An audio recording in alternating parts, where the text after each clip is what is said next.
Bagalkot by election result ಈಗ ಅಂತಿಮ ಘಟ್ಟಕ್ಕೆ ಬಂದು ತಲುಪಿದೆ. ಈಗ ಸದ್ಯಕ್ಕೆ ಕಾಂಗ್ರೆಸ್ ಮುನ್ನಡೆಯನ್ನು ಸಾಧಿಸಿರೋದು. ಇದೇ ವಿಚಾರಕ್ಕೆ ಸಂಬಂಧಪಟ್ಟಂತೆ ನಮ್ಮ ಜೊತೆ ಮಾತನಾಡಲಿಕ್ಕೆ ಬಾಗಲಕೋಟೆ ಉಸ್ತುವಾರಿ ಸಚಿವರು ಮತ್ತು ಸಚಿವರಾದಂಥ ಆರ್.ಬಿ. ತಿಮ್ಮಾಪುರ ಅವರು ಇದ್ದಾರೆ. ಅವನನ್ನು ಮಾತಾಡ್ತಾ ಹೋಗ್ತೀನಿ. ಸರ್ ನಮಸ್ತೆ. ನಮಸ್ಕಾರ ಸರ್, ಈಗ ಸದ್ಯಕ್ಕೆ ಕಾಂಗ್ರೆಸ್ ಮುನ್ನಡೆಯನ್ನು ಸಾಧಿಸಿರೋದು ಯಾವ ತಂತ್ರ ವರ್ಕ್ ಆಯಿತು ಅಂತ ಅನಿಸುತ್ತೆ ನಿಮಗೆ? ಈ ಸದ್ಯಕ್ಕೂ ನಾವು ಮುನ್ನಡೆ ಇದ್ದೇವೆ, ಮುಂದೂ ಮುನ್ನಡೆ ಇರುತ್ತೆ, ಗೆಲುವು ನಮ್ಮದೇ. ಮುಖ್ಯಮಂತ್ರಿಗಳು ಬಾಗಲಕೋಟೆ ವಿಚಾರದಲ್ಲಿ ಹಲವಾರು ಅಭಿವೃದ್ಧಿ ಕೆಲಸಗಳಲ್ಲಿ ಇಲ್ಲ ಅಂತಕ್ಕಂಥದ್ದಾಗಿಲ್ಲ. ಅದ್ರ ಜೊತೆಗೆ TCM ಅವರು ನೀರಾವರಿ ಸಚಿವರಾದ ನಂತರ ಇಲ್ಲಿ ಅಭಿವೃದ್ಧಿ ಕೆಲಸಗಳಿಗೆ ಎಲ್ಲದಕ್ಕೂ ಕೆಲಸ ಕೊಡ್ತಕ್ಕಂಥದ್ದು ಮಾಡಿದ್ದಾರೆ.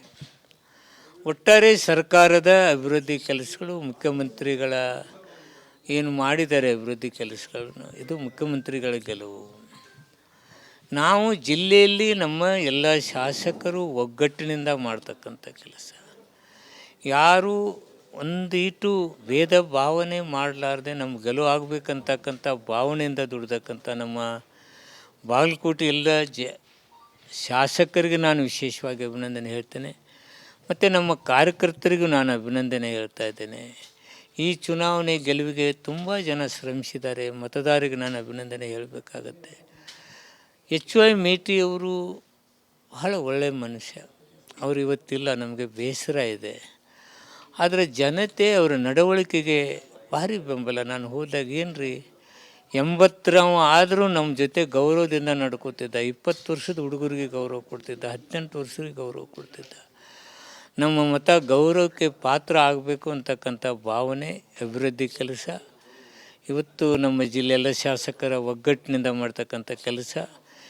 ಉಮೇಶ್ ಅವರು ಯಂಗಿದ್ದಾರೆ, ಯುವಕಿದ್ದಾರೆ, ಇವನ ಮೇಲೆ ಭಾಳ ಭರವಸೆಗಳನ್ನ ಇಟ್ಕೊಂಡು ಬಾಗಲಕೋಟೆ ಜನತೆ ಇವತ್ತು ಮತದಾನ ಮಾಡಿದ್ದಾರೆ. ಗೆಲುವು ನಮ್ಮದೇ. ಅಲ್ಲ ಸರ್, ಈಗ CM ಸಿದ್ದರಾಮಯ್ಯ ಅವರ ಆಪ್ತರ ಕ್ಷೇತ್ರ ಇದು. ಈ ಕ್ಷೇತ್ರದಲ್ಲಿ ಗೆಲ್ಲಿಸ್ಕೊಳ್ಳೋಕೆ ಯಶಸ್ವಿ ಆದ್ರೆ ನೀವು? 100% ಮುಖ್ಯಮಂತ್ರಿಗಳ ಭಾವನೆಯಲ್ಲಿ ಗೆಲುವು ಆಗಲೇಬೇಕಂತಕ್ಕಂಥದ್ದಿತ್ತು. ಆ ಗೆಲುವನ್ನು ಬಾಗಲಕೋಟೆ ಮತದಾರರು ಅವರಿಗೆ ಏನು ಜಯ ಸಾಧಿಸಲಿಕ್ಕೆ ಅವಕಾಶ ಕೊಟ್ಟಿದ್ದಾರೆ. ಅದಕ್ಕೆ ನಾನು ಹೇಳಿದೆ, ಮತದಾರನಿಗೆ ನನ್ನ ಅಭಿನಂದನೆ. ಸರ್, ಒಂದು BJP ಅವರು ಆರೋಪ ಮಾಡ್ತಾ ಇರೋದು, ಈಗ ಉಸ್ತುವಾರಿ ಸಚಿವರು ನೀವೇ ಇದ್ದೀರಾ, ಸರಿಯಾಗಿ ಆಡಳಿತ ಕೊಟ್ಟಿದ್ರೆ CM ಯಾಕೆ ಬಂದು ಒಂದು ವಾರ ಇಲ್ಲಿ ಇರ್ತಿದ್ರು ಅಂತಂದೇಳಿ. ಬೇರೆ ರಾಜ್ಯಗಳಲ್ಲೆಲ್ಲ ಮೋದಿ ಸಾಹೇಬ್ರು ಹೋಗ್ತಾರಲ್ಲ, ಅಲ್ಲಿ ಯಾರು ಮುಖ್ಯಮಂತ್ರಿಗಳು ಸರಿಯಾಗಿ ಕೆಲಸ ಮಾಡಿಲ್ಲ. ವಾರ್ಡ್ಗಳಿಗೆ ಹೋಗ್ತಾರಲ್ಲ BJP ಅವ್ರು ಹೇಳಬೇಕು. ಮುಖ್ಯಮಂತ್ರಿಗಳ ಜಾಗದಲ್ಲೆಲ್ಲ ಇವ್ರು ಓಡಿ ಓಡಿ ಓಡಿ ಕೆಲಸ ಮಾಡ್ತಾರಲ್ಲ, ಹಾಗಿದ್ರೆ ಅವ್ರು ಮುಖ್ಯಮಂತ್ರಿಗಳು ಸರಿಯಾಗಿ ಕೆಲಸ ಮಾಡಿಲ್ಲ ಅಂತ ಅವ್ರ್ಯಾಕೆ ಹೋಗ್ತಾರೆ? BJP ಅವ್ರಿಗೆ ಇದಕ್ಕೂ ಉತ್ತರ ಕೊಡಬೇಕಲ್ಲ. ತಮ್ಮದೊಂದು ಇನ್ನೊಬ್ರಿಗೆ ಯಾವುದೋ ಒಂದು ಟೀಕೆ ಮಾಡಬೇಕಾದ್ರೆ ಅನವಶ್ಯಕ ಟೀಕೆ ಮಾಡಿದ್ರಲ್ಲಿ ಅರ್ಥ ಇಲ್ಲ. ಸರ್, ಇನ್ನೊಂದು ಅಷ್ಟು ಕಷ್ಟ ಆಗಿತ್ತಾ ಬಾಗಲಕೋಟೆ ಗೆಲ್ಲಿಸ್ಲಿಕ್ಕೆ ನಿಮಗೆ? ಈಗ ಎಲ್ಲರೂ ಕೂಡ ಸಚಿವರ ದಂಡೆ ಬಂದು ಇಲ್ಲಿ ಪ್ರಚಾರ ಮಾಡಿದ್ದು. ಎಲೆಕ್ಷನಲ್ಲಿ ಅವರು ಎಲ್ಲರೂ ಬಂದಿದ್ರಲ್ಲ, 3 ಜನ ಮಾಜಿ ಮುಖ್ಯಮಂತ್ರಿಗಳು ಬಂದಿದ್ದರು, MP ಗಳು ಎಷ್ಟೋ ಜನ ಬಂದಿದ್ದರು, ಶಾಸಕರು ಬಂದಿದ್ದರು, ಅವರು ಮಾಡಿದ್ದಾರೆ. ನಾವು ಚುನಾವಣೆ ಪೊಲಿಟಿಕ್ಸ್ ಪವರ್ಗೆ ಮಾಡ್ತಾಯಿದ್ದಾರೆ. ನಾವು ಮಾಡಿದ್ದೀವಿ, ಅವರು ಮಾಡಿದ್ದಾರೆ. ಸರ್, ಇನ್ನೊಂದು ಆರಂಭದಲ್ಲಿ ತುಂಬ ಕಗ್ಗಂಟಾಗಿತ್ತು, ಈ ಉಮೇಶ್ ಮೇಟಿ ಅವರು ಟಿಕೆಟ್ ಕೊಡಬೇಕಾ, ಮೇಟಿ ಕುಟುಂಬಕ್ಕೆ ಟಿಕೆಟ್ ಕೊಡಬೇಕಾ ಅಂತಂದು. ಅದನ್ನ ಹೇಗೆ ಬಗೆಹರಿಸಿದ್ರಿ ನೀವು ಅಂತ? ಮುಖ್ಯಮಂತ್ರಿಗಳು ಇಡೀ ಕುಟುಂಬವನ್ನು ಅಲ್ಲಿ ಕರೆದು ಎಲ್ಲರನ್ನೂ ವಿಶ್ವಾಸ ತೆಗೆದುಕೊಂಡು ಉಮೇಶ್ ಮೇಟಿ ಅವರು ಟಿಕೆಟ್ ಕೊಟ್ಟರು. ಎಲ್ಲರನ್ನೂ ಅದರಲ್ಲಿ ಇಬ್ಬರು ಸಹೋದರರನ್ನ ಕರೆದು ಕೂತ್ಕೊಂಡು ನೀವೆಲ್ಲರೂ ಸಹಕಾರ ಮಾಡಬೇಕಂತ ಹೇಳಿ ಅವರೆಲ್ಲರ ಅಭಿಪ್ರಾಯದ ಮೇರೆಗೆ ಉಮೇಶ್ ಮೇಟಿ ಅವರು ಟಿಕೆಟ್ ಕೊಟ್ಟಿದ್ದಾರೆ. ಅಲ್ಲ ಸರ್, ಈಗ ದಾವಣಗೆರೆಯಲ್ಲೂ ಈಗ BJP ಮುನ್ನಡೆ ಸಾಧಿಸ್ತಾ ಇದೆ. ಈಗ ಮುನ್ನಡೆ ನೋಡ್ತಾ ಹೋದಾಗ ಈಗ ಅಲ್ಲಿ ನೀವು ಈ ಮುಸ್ಲಿಂ ಮುಖಂಡರು ವಿರೋಧ ಕಟ್ಕೊಂಡು ಅಲ್ಲಿ ಏನಾದರೂ ಸ್ವಲ್ಪ ಹಿನ್ನಡೆ ಆಯಿತಾ? ಸಡನ್ನಾಗಿ ಅವನು ವಜಾ ಮಾಡಿದ್ದು, ಈ ಮುಸ್ಲಿಂ ಮುಖಂಡರ ನಡುವೆ ಭಿನ್ನಾಭಿಪ್ರಾಯ ಇದ್ದಿದ್ದು. ಮುಸ್ಲಿಂ ಕ್ಯಾಂಡಿಡೇಟ್ 3-4 ಜನ ನಿಂತಿದ್ದರಿಂದ ಸ್ವಲ್ಪ ಓಟ್ಗಳು ಚೆದರಿದ್ದಾವೆ. ಆದ್ದರಿಂದ ನಮ್ಮ ಗೆಲುವಿನ ನಂತರ ಕಡಿಮೆ ಆಗ್ಬೋದು. ಇನ್ನೂ ಕೆಲವು ವಿಚಾರಗಳಲ್ಲಿ ಮತ ಬರ್ತವೆ ಅಂತಕ್ಕಂಥದ್ದು ನಾನು ಕೇಳಿದ್ದೀನಿ. ದಾವಣಗೆರೆಯವರು ಕೆಲವು ನಾಯಕರ ಜೊತೆ ಫೋನ್ನಾಗ ಮಾತಾಡಿದ ನಂತರ ಇನ್ನೂ ಕೆಲವು ನಮ್ಮ ಮತಗಳು ಬರ್ಬೋದು, ನಮ್ಮ ಗೆಲುವು ಆಗ್ತಿದೆ ಅಂತಕ್ಕಂಥ ಭಾವನೆಯಲ್ಲಿ ನಾವಿನ್ನೂ ಇದ್ದೀವಿ. ಈ ಗ್ರಾಮೀಣ ಭಾಗದ ಓಟ್ಗಳು ನಿಮ್ಮ ಕೈ ಹಿಡಿತಾ ಅಂತ ಅನಿಸುತ್ತಾ ನಿಮಗೆ? ಗ್ರಾಮೀಣ ಭಾಗದಲ್ಲಿ ನಮಗೆ ತುಂಬ ಗೆಲುವಿಗೆ ಅವಕಾಶ ಕಲ್ಪಿಸಿಕೊಟ್ಟಿದ್ದಾವೆ. ಇಲ್ಲಿ ಪಟ್ಟಣದಲ್ಲಿ ಏನಾಗಿದೆ, ಬಹುಶಃ ಸ್ವಲ್ಪ ಮೆಡಿಕಲ್ ಕಾಲೇಜ್ ಅವ್ರದ್ದು ಸ್ವಂತ ಕಾಲೇಜ್ ಇರೋದ್ರಿಂದ ವಿದ್ಯಾರ್ಥಿಗಳನ್ನದು ಬಳಸಿಕೊಂಡ್ರು. ಅದರಿಂದ ಸ್ವಲ್ಪ ಅಂತರ ನಮ್ಗೆ ಸಿಟಿ ಕಡಿಮೆ ಆಗಿದೆ ಅಷ್ಟೇ. ಇನ್ನೊಂದು, ಈ ಗೆಲುವಿನ ಮೂಲಕ ನಿಮ್ಮ ಮಂತ್ರಿ ಸ್ಥಾನ ಗಟ್ಟಿ ಆಯ್ತಾ ಅಂತ? ನನ್ನ ಮಂತ್ರಿ ಸ್ಥಾನ ಯಾವಾಗಲೂ ಗಟ್ಟಿನೇ ಇದೆ. ಈ ಗೆಲುವಿನ ಸಚಿವ ಸಂಪುಟ ಪುನರಚನೆ ಅದು ಇದು ಮಾತುಗಳು ಕೇಳಿ ಬರ್ತಾ ಇದೆ. ಈ ಗೆಲುವಿನ ಮೂಲಕ ಈಗ ಇನ್ನೇನು ಲೀಡಲ್ಲಿದ್ದಾರೆ, ಆಲ್ಮೋಸ್ಟ್ ನೀವೇ ಗೆಲ್ತೀರಾ ಅಂತ ಹೇಳ್ತಿದ್ದೀರಾ. ಈ ಗೆಲುವಿನ ಮೂಲಕ ನಿಮ್ಮ ಮಂತ್ರಿ ಸ್ಥಾನ ಇನ್ನಷ್ಟು ಗಟ್ಟಿ ಆಗುತ್ತಾ ಅಂತ? ನನಗೆ ಮಂತ್ರಿ ಸ್ಥಾನದ ಭಯ ಇಲ್ಲ, ಆದರೆ ಮಂತ್ರಿಯಾಗಿ ಮಾಡೋ ಕೆಲಸ ನಾನು ಮಾಡಿದ್ದೇನೆ. ಮುಂದೆ ಮಂತ್ರಿ ಪಟ್ಟ ಉಳಿಸ್ಕೊಳ್ಳೋಕೆ ಮಾಡಿಲ್ಲ ನಾನು. ನನ್ನ ಗೆಲುವು ನನ್ನ ಪಕ್ಷದ ಗೆಲುವು ಆಗಬೇಕು. ಒಬ್ಬ ಜಿಲ್ಲಾ ಮಂತ್ರಿಯಾಗಿ, ಉಸ್ತುವಾರಿ ಮಂತ್ರಿಯಾಗಿ ನನ್ನ ಕರ್ತವ್ಯ ನಾನು ಮಾಡಬೇಕು. ಇವತ್ತು ಕರ್ತವ್ಯನ ಸರಿಯಾಗಿ ನಿಭಾಯಿಸ್ತೇನೆ, ಗೆಲುವು ನಮ್ಮದೇ. ಈಗ ಕಾಂಗ್ರೆಸ್ ಕಟ್ಟಿ ಹಾಕೋಕ್ಕೆ ಈಗ ಯತ್ನಾಳ್ ಅವರು ಬಂದರು ಪ್ರಚಾರಕ್ಕೆ, ಅದು ಏನಾದರೂ ಈಗ ಅವರೆಲ್ಲ ಬಂದರೂ ಈಗ ಕಾಂಗ್ರೆಸ್ ಲೀಡಲ್ಲಿದೆ. ಅಲ್ಲಿ ಕಾಂಗ್ರೆಸ್ನಲ್ಲಿ ಒಗ್ಗಟ್ಟಿದೆ. ನಮ್ಮೆಲ್ಲ ಜಿಲ್ಲೆ ಶಾಸಕರು, ಹೊರಗಿನಿಂದ ಬಂದವರು ಎಲ್ಲರೂ ಒಗ್ಗಟ್ಟಿನಿಂದ ನಾವಿಲ್ಲಿ ಕೆಲಸ ಮಾಡಿದ್ದೀವಿ. ಬಿ ಜೆ ಪಿಯಲ್ಲಿ ಅವನು ಹೊರಗೆ ಹಾಕಿದ್ದಾರೆ ಯತ್ನಾಳ್ ಅವರು. ಪಾಪ ವಿಜೇಂದ್ರಗೆ ಅವಮರ್ಯಾದೆ ಮಾಡೋಕ್ಕೆ ಯತ್ನಾಳ್ ತಂದವ್ರು ಮಾಡಿದರು. ಅವ್ರವ್ರ ಗೊಂದಲ, ಅದು ಗಲಾಟೆ ಗದ್ದಲ ನೋಡು, ಅವ್ರದ್ದಿನ್ನೂ ಗೊಂದಲನೇ ಬಗೆಹರಿದಿಲ್ಲ. ಬಿ ಜೆ ಪಿಯಲ್ಲಿರ್ತಕ್ಕಂಥ ಗೊಂದಲಗಳು ಈಗೇನು ಸಮೀಪದಾಗ ಬಗೆಹರ್ತೈತೆ ನನಗೇನು ಅನಿಸಲ್ಲ. ಗೊಂದಲ ಮುಂದುವರಿತಿದೆ. ಅವ್ರ ಅಭಿವೃದ್ಧಿ ಕೆಲಸಗಳಿಲ್ಲ, ಅವ್ರವ್ರದೇ ಅದನ್ನು ಸರಿ ಮಾಡ್ಕೊಳ್ಳೋಕ್ಕೆ ಅವ್ರ ಟೈಮ್ ಸಾಲ್ತಾ ಇಲ್ಲ. ಇದಿಷ್ಟು ಸಚಿವರಾದಂಥ ಆರ್ ಬಿ ತಿಮ್ಮಾಪುರ ಅವರ ಮಾತಾಗಿತ್ತು. ಕ್ಯಾಮ್ರಾ ಪರ್ಸನ್ ಮಹಾಂತೇಶ್ ಜೊತೆ Praveen Raghav, Bagalkote, republic Kannada. Bagalkote by election result ಈಗ ಅಂತಿಮ ಘಟ್ಟಕ್ಕೆ ಬಂದು ತಲುಪಿದೆ. ಈಗ ಸದ್ಯಕ್ಕೆ ಕಾಂಗ್ರೆಸ್ ಮುನ್ನಡೆಯನ್ನು ಸಾಧಿಸಿರೋದು. ಇದೇ ವಿಚಾರಕ್ಕೆ ಸಂಬಂಧಪಟ್ಟಂತೆ ನಮ್ಮ ಜೊತೆ ಮಾತನಾಡಲಿಕ್ಕೆ ಬಾಗಲಕೋಟೆ ಉಸ್ತುವಾರಿ ಸಚಿವರು ಮತ್ತು ಸಚಿವರಾದಂಥ ಆರ್ ಬಿ ತಿಮ್ಮಾಪುರ ಅವರು ಇದ್ದಾರೆ. ಅವ್ರನ್ನ ಮಾತಾಡಿಸ್ತಾ ಹೋಗ್ತೀನಿ. ಸರ್ ನಮಸ್ತೆ. ನಮಸ್ಕಾರ. ಸರ್, ಈಗ ಸದ್ಯಕ್ಕೆ ಕಾಂಗ್ರೆಸ್ ಮುನ್ನಡೆಯನ್ನು ಸಾಧಿಸಿರೋದು, ಯಾವ ತಂತ್ರ ವರ್ಕ್ ಆಯಿತು ಅಂತ ಅನಿಸುತ್ತೆ ನಿಮಗೆ? ಈ ಸದ್ಯಕ್ಕೂ ನಾವು ಮುನ್ನಡೆ ಇದ್ದೇವೆ, ಮುಂದೂ ಮುನ್ನಡೆ ಇರುತ್ತೆ. ಗೆಲುವು ನಮ್ಮದೇ. ಮುಖ್ಯಮಂತ್ರಿಗಳು ಬಾಗಲಕೋಟೆ ವಿಚಾರದಲ್ಲಿ ಹಲವಾರು ಅಭಿವೃದ್ಧಿ ಕೆಲಸಗಳಲ್ಲಿ ಇಲ್ಲ ಅಂತಕ್ಕಂಥದ್ದಾಗಿಲ್ಲ. ಅದ್ರ ಜೊತೆಗೆ ಟಿ ಸಿ ಎಮ್ ಅವರು ನೀರಾವರಿ ಸಚಿವರಾದ ನಂತರ ಇಲ್ಲಿ ಅಭಿವೃದ್ಧಿ ಕೆಲಸಗಳಿಗೆ ಎಲ್ಲದಕ್ಕೂ ಕೆಲಸ ಕೊಡ್ತಕ್ಕಂಥದ್ದು ಮಾಡಿದ್ದಾರೆ. ಒಟ್ಟಾರೆ ಸರ್ಕಾರದ ಅಭಿವೃದ್ಧಿ ಕೆಲಸಗಳು, ಮುಖ್ಯಮಂತ್ರಿಗಳ ಏನು ಮಾಡಿದ್ದಾರೆ ಅಭಿವೃದ್ಧಿ ಕೆಲಸಗಳನ್ನು, ಇದು ಮುಖ್ಯಮಂತ್ರಿಗಳ ಗೆಲುವು.